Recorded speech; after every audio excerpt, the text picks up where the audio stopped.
नमस्कार, छत्तीसगढ़ एक्सप्रेस में आपका स्वागत है। मैं हूं आपके साथ दीपक भदौरिया। रुक करते हैं खबरों की ओर। रायपुर के राजीव भवन में आयोजित मजदूर महासम्मेलन में सीएम भूपेश बघेल ने यहां पर पहुंचे और इस दौरान उन्होंने लोगों को संबोधित करते हुए कहा कि आप लोगों के चावल में जिन लोगों ने डाका डाला है, हम उसकी जांच करा रहे हैं। हम मामले की जांच करा रहे हैं और कुछ लोगों को इससे पेट में उनके दर्द हो रहा है। उन्होंने अंतरगढ़ मामले में कहा कि अंतरगढ़ मामले में जो दोषी हैं वे चिल्ला रहे हैं। छत्तीसगढ़ सत्य और न्याय के रास्ते पर हमेशा रहेगा। उन्होंने कहा कि जब परिवर्तन हो रहा था तो हमारे नेता की हत्या करा दी गई।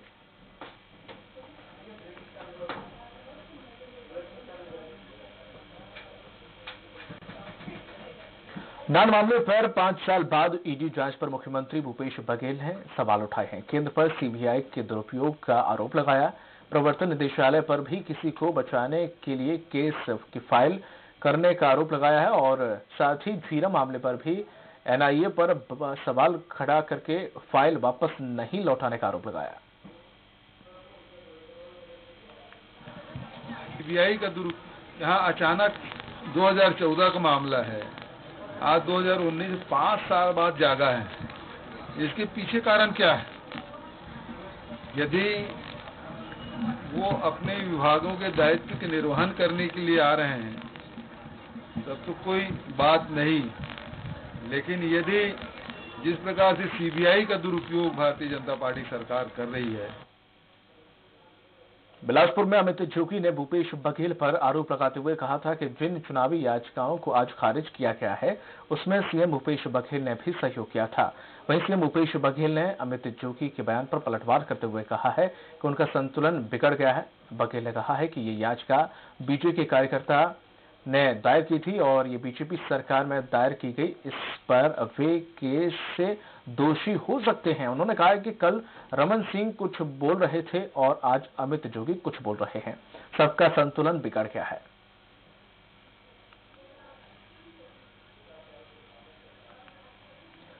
रायपुर में मध्याह्न भोजन के रसोइयों को संबोधित करते हुए मुख्यमंत्री भूपेश बघेल ने कहा है कि उन्हें वादे याद हैं, लेकिन सरकार नीतिगत ऐलान विधानसभा में ही करेगी।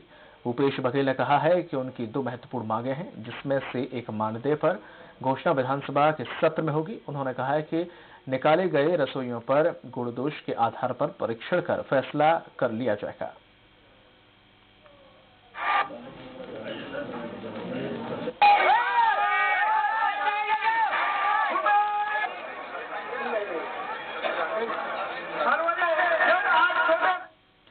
रायपुर में डॉक्टरों के एक डेलीगेशन ने राजीव भवन में सीएम भूपेश बघेल से मुलाकात की। मुलाकात कर डॉक्टरों ने उनकी सुरक्षा की मांग की है।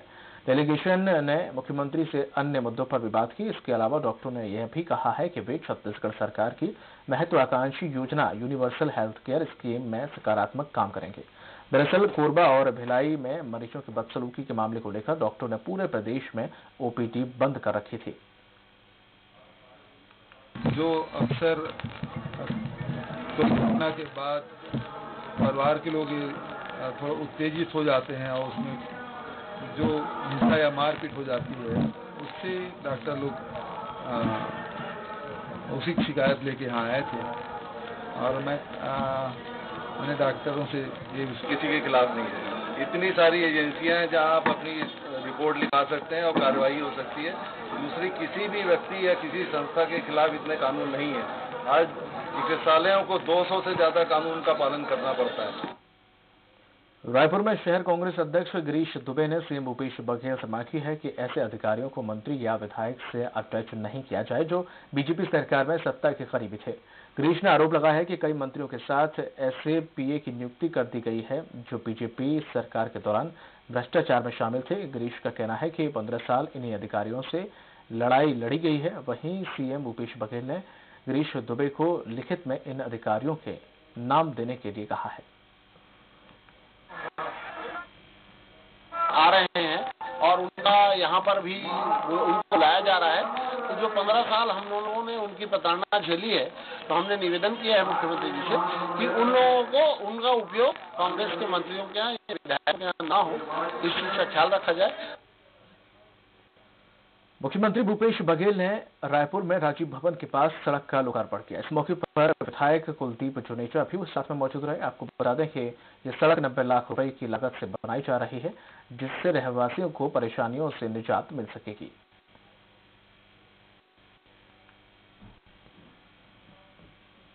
निःशुल्क स्वास्थ्य सेवाओं का अध्ययन करने थाईलैंड दौरे पर गए छत्तीसगढ़ के स्वास्थ्य मंत्री टीएस सिंहदेव दौरे पर दूसरे दिन कई फ्री हेल्थ कॉल सेंटरों का जायजा लिया। स्वास्थ्य मंत्री ने स्वास्थ्य सेंटर में काम करने वाले कर्मचारियों से पेशेंट को लेकर आने वाली सूचनाओं के संबंध में जानकारी ली। दरअसल छत्तीसगढ़ में free health for all scheme क्रियान्वयन की कवायद के मद्देनजर स्वास्थ्य मंत्री टीएस सिंहदेव थाईलैंड में आयोजित नेशनल हेल्थ समिट में शामिल होने के लिए पहुंचे। पूर्व कृषि मंत्री और भाजपा नेता चंद्रशेखर साहू ने महात्मा गांधी की प्रतिमा पर ध्यान और पुष्प से श्रद्धांजलि देकर उन्हें याद किया। इस अवसर पर चंद्रशेखर साहू ने सरकार के सभी मंत्रियों के साथ साथ सभी आईएएस, आईपीएस अधिकारियों से शराब नहीं पीने और पिलाने का संकल्प लेने की अपील की। हमारे इस ऐतिहासिक गांधी चौक में गांधी जी के मूर्ति के समक्ष नई सरकार से एक सार्वजनिक अपील हम जारी कर रहे हैं। अपील के मुख्य बिंदु है कि छत्तीसगढ़ की सरकार के मंत्रिपरिषद के सभी सदस्य शपथ लें मूर्ति के समक्ष कि वो न खुद शराब पिएंगे, न किसी को शराब पिलाएंगे। वहीं रायपुर में अंतरगढ़ टिपकांड मामले को लेकर फिरोज सिद्दीकी गंज थाना पहुंचे। एसआईटी ने पूछताछ के लिए फिरोज सिद्दीकी को तलब किया। और आपको बता दें, अपने वकील के साथ फिरोज सिद्दीकी थाने पहुंचे। एसआईटी ने पूछताछ के लिए उन्हें तलब किया था, जिसके बाद वह पहुंचे। आपको बता दें, पूरा मामला टेपकांड से जुड़ा हुआ है और इसके बाद अब एसआईटी इस पूरे मामले पर गहनता से जांच कर रही है और लगातार लोगों से पूछताछ की जा रही है। इसी के संबंध में फिरोज सिद्दीकी को भी थाने में तलब किया गया।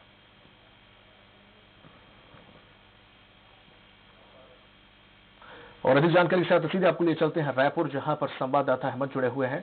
हेमंत, एक बार फिर से ये एक जिन बाहर आ गया है, अगर बात करें कि अब फिरोज सिद्दीकी को तलब किया गया है, तो क्या कुछ एसआईटी अब तक उनसे उगलवा पाई है? क्या कुछ उन्होंने कहा है और इस मामले में अब और किन किन से पूछताछ हो सकती है?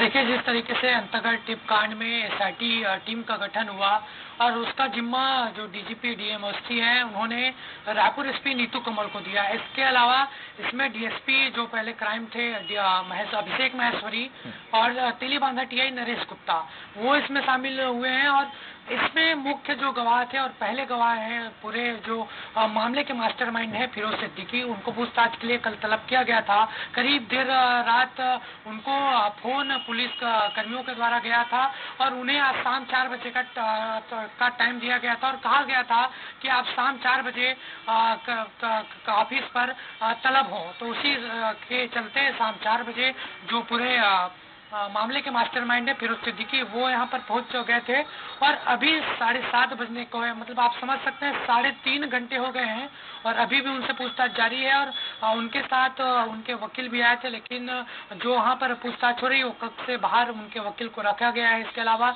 इसमें जो एसआईटी टीम के 3 सदस्य हैं वो रायपुर के नीतू कमल, इसके अलावा जो डीएसपी अभिषेक महेश्वरी, इसके अलावा नरेश पटेल, ये सभी वहाँ पर मौजूद हैं और लगातार पूछताछ उनसे चल रही है। हालांकि अभी कुछ स्पष्ट नहीं हो पाया है कि उनसे क्या पूछताछ हो रही है, क्योंकि लगातार उनसे पूछताछ चल रही है, अभी वो बाहर नहीं आए हैं। हालांकि ये उम्मीद लगाई जा रही है कि फिरोज सिद्दीकी बाहर आए तो मीडिया से जरूर बात करेंगे। दीपक।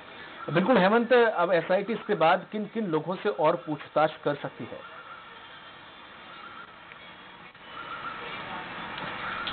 देखिए, पूरे मामले की बात की जाए दीपक, तो ये पूरा मामला 2014 अंतरगढ़ उपचुनाव का था।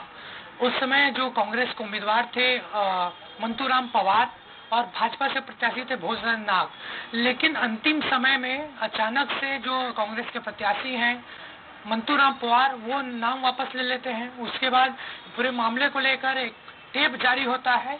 वो टेप जारी करने वाले ही पूरे के जो मामले के जो मास्टरमाइंड है फिरोज सिद्दीकी, वो होते हैं, वो मामले का खुलासा करते हैं। उसके बाद वो टेप में जो पूर्व मुख्यमंत्री हैं डॉक्टर रमन सिंह, उनके दामाद पुनीत गुप्ता की आवाज, अमित जोगी जो पूर्व विधायक है उनकी आवाज, इसके अलावा अजीत जोगी की आवाज और फिरोज सिद्दीकी, चारों की आवाज उसमें सुनाई देती है। हालांकि इस टेप की जो सत्यता की जो पुष्टि है वो अभी भी नहीं हुई है। हम भी इस टेप की पुष्टि नहीं करते कि ये सही हो, लेकिन चारों की आवाज है। और मामले को लेकर जब कांग्रेस विपक्ष में थी दीपक, तो जोर शोर से इस मामले को उठाए।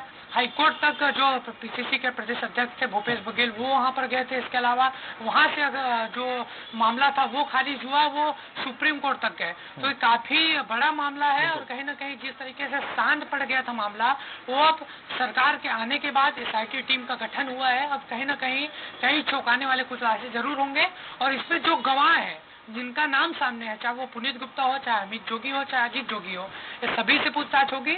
लेकिन उससे पहले जो मुख्य गवाह है पूरे मामले के फिरोज सिद्दीकी, उनसे लगातार पूछताछ चल रही है दीपक। बिल्कुल, ये टेप कांड क्या कहा जा सकता है कि पूर्व मुख्यमंत्री रमन सिंह और साथ ही साथ अजीत जोगी, अमित जोगी तक भी पहुंच गए।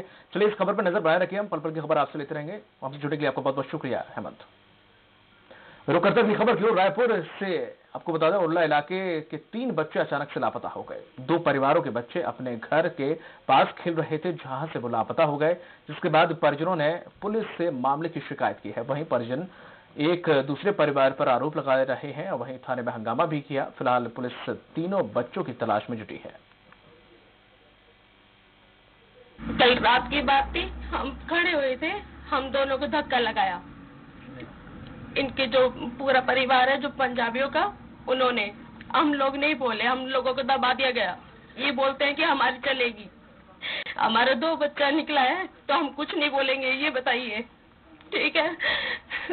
क्या लगता है? मुझे इन्हीं के ऊपर शक है, मेरे बच्चे इन्हीं के पास है, क्योंकि आज सुबह की बात थी, इनकी मम्मी आई, बोली कि फोन ले रखा है, इनको कोई दुख नहीं है बच्चे का जाने का। लेकिन हमसे पूछिए हमें कितना दुख है हमारे बच्चे का, हमारे को एक मिनट के लिए पल भारी हो रहा है बच्चे के लिए। 11:15 बजे लड़का निकल गया था बड़े वाला, वो साथ में देखा गया था, मनप्रीत क्या नाम जानता है मैं उसके साथ में। तो मेरा बच्चे खेल के आ जाएंगे, मैं अपना काम चला गया। 1:30 बजे लड़का फिर निकल गया, दूसरा छोटा लड़की लेके गई। उसके बाद हम ढूंढ रहे हैं, घूम रहे हैं, परेशान हो रहे हैं, कोई हासिल नहीं हो रहा। हाँ, लापता अगर कब से ढूंढ तो नहीं रहे, ढूंढे तो कम से कम जाकर अच्छी तरह कहीं इनकी रिश्तेदारी हो सकती है यहाँ नजदीक हमारे पुलिस। सुकमा के नीलावरम गांव में नक्सलियों ने मिक्सर मशीन जला दी और नक्सलियों ने पर्चे फेंककर काम बंद करने की चेतावनी दी। साथ ही काम बंद न करने पर ठेकेदार या फिर मुंशी की हत्या करने की चेतावनी भी दी। इसके बाद इलाके में दहशत का माहौल है और लोग डरे हुए हैं।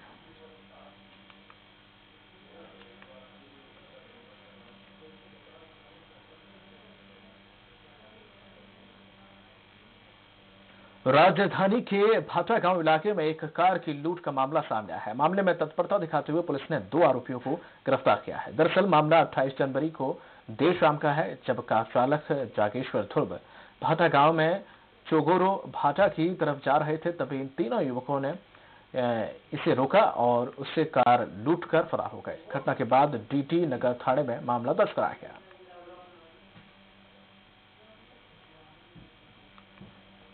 क्षेत्र में 3 व्यक्ति जो संदेही हैं उस पर शंका जाहिर करते हुए उनकी खोजबीन की गई, उनके घर में तलाश ली गई, घर से फरार थे, जिसमें 2 आरोपी को अरेस्ट किया गया है और 1 आरोपी फरार है। खबर दंतेवाड़ा से है, जहां पर डिप्टी कलेक्टर आरपी चौहान पर कर्मचारियों से दुर्व्यवहार करने का आरोप लगाते हुए उन्हें हटाने की मांग को लेकर मोर्चा खोल दिया है। उनका आरोप है कि डिप्टी कलेक्टर द्वारा कर्मचारियों को परेशान किया जाता है, बिना आदेश किसी भी प्रशासनिक बंगले में तैनाती कर दी जाती है, छुट्टी नहीं दी जाती है और गणवेश के नाम पर वेतन कटौती की जाती है। सरकारी अवकाश के दिन भी डिप्टी कलेक्टर चौहान द्वारा जबरन बंगले में बुलाकर काम करवाने जैसे आरोप कर्मचारियों ने लगाए।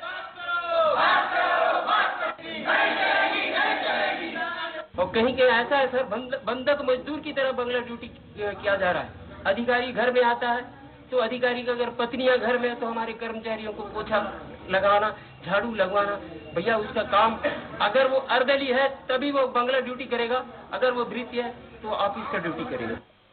नहीं, ऐसा कुछ नहीं है। अवकाश, अर्जित अवकाश स्वीकृति के तो अधिकारी हमारे यहाँ पर कलेक्टर सर हैं और ऐसा कोई भी प्रकरण नहीं मिलेगा जो विधिवत समय से आवेदन किया हो और उसको अवकाश स्वीकृत नहीं हुआ हो। अंतगढ़ मामले में गठित एसआईटी ने अपनी जांच शुरू कर दी है। मामले में मास्टरमाइंड फिरोज सिद्दीकी को एसआईटी ने पूछताछ के लिए बुलाया।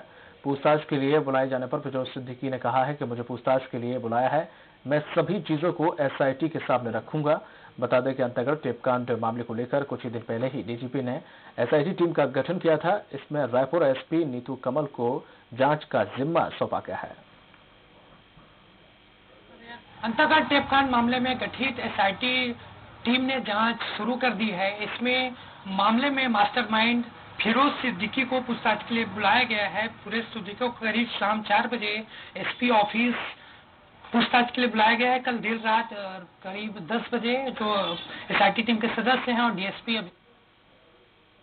वहीं रायपुर मंत्रालय में तत्कालीन जिला शिक्षा अधिकारी एनके द्विवेदी और लेखपाल वीके सूर्यवंशी को भ्रष्टाचार के मामले में विशेष न्यायालय ने 3 वर्ष के सश्रम कारावास एवं अर्थदंड की सजा सुनाई है। वहीं मामले में 3 अन्य आरोपियों के खिलाफ भी दोष की सिद्ध किया गया है। वर्ष 2013 और 12 में मुकेली जिले में अनुकंपा नियुक्तियों में गड़बड़ी एवं भ्रष्टाचार होने की शिकायत हुई थी। सभी आरोपियों को विशेष सत्र न्यायाधीश के द्वारा 3 वर्ष की सजा और 2-2 हजार रुपए की अर्थदंड से दंडित किया गया है। वहीं जशपुर में जादू टोने के शक में एक बुजुर्ग महिला की हत्या की कोशिश की गई। हत्या की कोशिश महिला की बहू और पोती ने मिलकर की। पुलिस ने आरोपियों को गिरफ्तार कर लिया है। मामला जशपुर थाना क्षेत्र के ग्राम लोखंडी का बताया जा रहा है, जहां बुजुर्ग महिला घर में बैठी थी, तभी महिला की बहू और पोती आई और महिला का गला दबाने लगी। इसके बाद दोनों ने एक लड़की के सहयोग से महिला को कुएं में फेंक दिया। उसके साथ ही कुएं में पत्थर फेंककर हत्या करने की कोशिश की। बुजुर्ग महिला के चिल्लाने के बाद लोग वहां इकट्ठा हुए और उसे कुएं से बाहर निकाला गया, जिसके बाद महिला को जिला अस्पताल में भर्ती कराया गया। ये ग्राम लोखंडी की है, घुरनी भाई, उम्र करीब 50 साल की है। ये 28 तारीख को थाना में रिपोर्ट दर्ज कराई है कि उसकी बहू, उसकी एक नतनीन और उसकी एक रिश्ते की बेटी उसको टोनी हो करके तीनों मिलकर के उसको पकड़ के कुएं में फेंक दिए ताकि वो मर जाए। बीजापुर में इंद्रावती टाइगर रिजर्व में लाखों की गड़बड़ी और घटिया निर्माण कार्य करवाने का आरोप लगा है। आपको बता दें कि आरोप है कि मदेड़ बफर क्षेत्र में इस डैम की मरम्मत का जिम्मा वन विभाग को दिया गया था, लेकिन वन विभाग ने मरम्मत के नाम पर सिर्फ खानापूर्ति की। 48 लाख रुपए का जमकर दुरुपयोग हुआ। मजदूरों का कहना है कि यहां रेंजर केवल भुगतान करने सिर्फ एक बार आए थे, फिर दोबारा कभी नहीं आए। वहीं वड़ला परिक्षेत्र में रेंजर और उपसंचालक दोनों अधिकारी इस मामले में लीपापोती करते नजर आ रहे हैं। बिल्कुल आधारित नहीं है, क्योंकि हम जल संसाधन के हैं और जो भी काम हमारे इंजीनियर करेंगे तो हमारे विभाग के ही करेंगे। दूसरे विभाग के काम करने के लिए उच्च अधिकारी का आदेश तो कम से कम होना चाहिए, जो कि हमारे पास नहीं है। नहीं, इसमें तो कार्य हुआ है, करवा रहे हैं, जो भी है तो सामने है। केनाल भी है, एक ही जगह का नहीं, केनाल का है और तालाब सफाई, तालाब ऊपर में रेत सफाई का है और उसके बाद रिसाव डैम का है। लेकिन कार्य का है। रेत सफाई तो वहाँ हुआ नहीं है अभी तक। नहीं, रेत सफाई हुआ था, अभी बाढ़ आया तो फिर से रेत आ गया। सर नहीं, ऐसा कोई बुक नहीं दिया गया, गलत जानकारी है। आपके रेंजर ने बताया कि 5 लाख के ऊपर की राशि उस रेत सफाई के लिए बुक किया गया था। नहीं, गलत जानकारी उन्होंने दिया हुआ है। तो आपके रेंजर झूठ बोल रहे हैं सर? जो भी बोल रहे हैं मगर उसमें किया जा सकता है, ऐसा कुछ नहीं।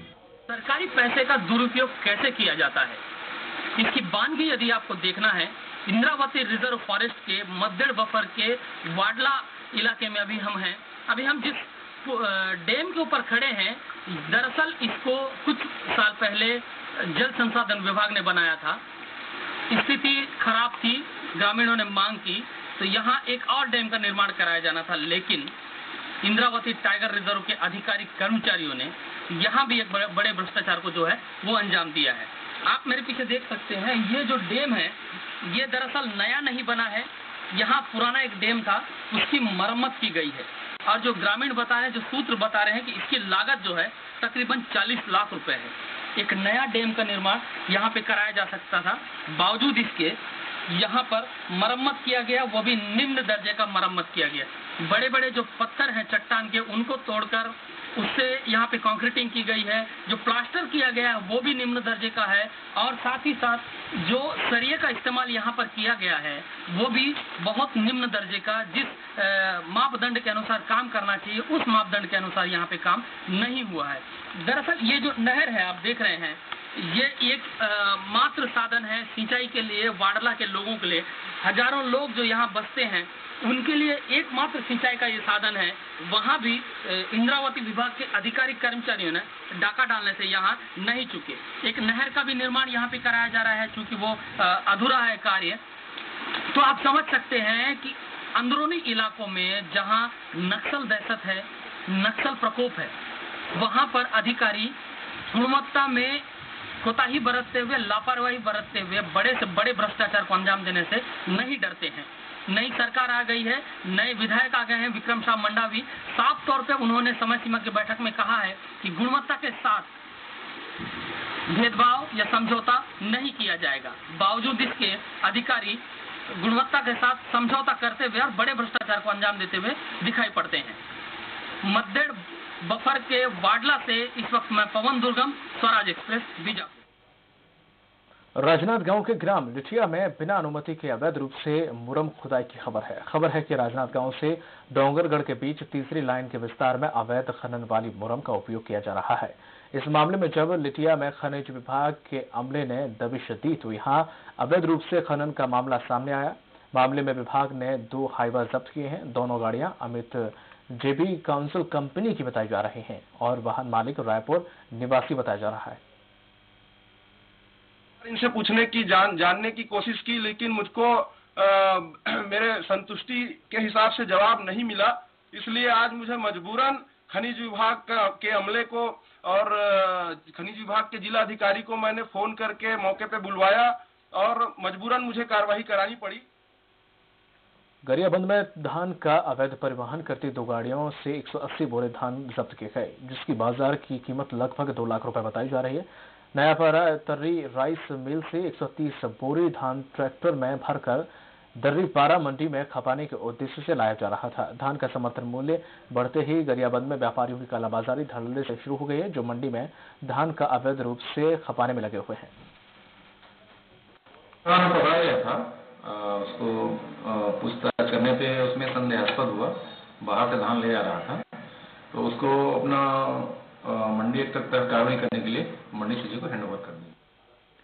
31 जनवरी को धान खरीदी का आखिरी दिन होने के कारण कुछ दलालों के द्वारा धान मंडी में खपाने के लिए लाया जा रहा था और बलरामपुर कलेक्टर के आदेश के बाद जनपद पंचायत सीईओ ने कार्रवाई करते हुए रामानुगंज स्थित टकिया पारा से लगे नदी तट पर 45 बोरी और 75 बोरी के तकरीबन धान को जब्त किया और जिससे दलालों में हड़कंप मचा हुआ है। खबर है कि लगातार कार्रवाई के बाद भी धान मंडियों में अभी भी दलाल अपनी पैठ बनाए हुए हैं।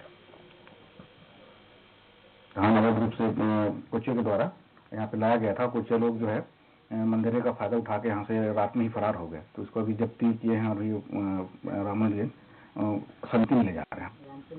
ये 75 बोरी किया गया।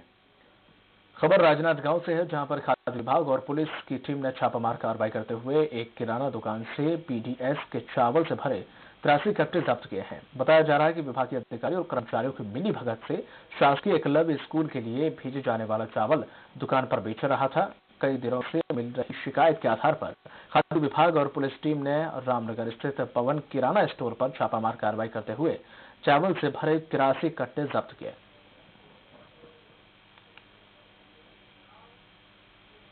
डॉक्टरों के साथ लगातार हो रही हिंसा और मारपीट को लेकर इंडियन मेडिकल एसोसिएशन ने विरोध स्वरूप निजी अस्पतालों में ओपीडी सेवाएं बंद करने का निर्णय लिया है। इंडियन मेडिकल एसोसिएशन के इस निर्णय का असर राजधानी में भी देखने को मिला। मरीज इलाज के लिए इधर उधर भटकते देखे गए। खबर है कि बंद के निर्णय को देखते हुए स्वास्थ्य विभाग ने विशेष व्यवस्था बनाने की कोशिश की है। छत्तीसगढ़ एक्सप्रेस में फिलहाल इतना ही। देखते रहें स्वराज एक्सप्रेस।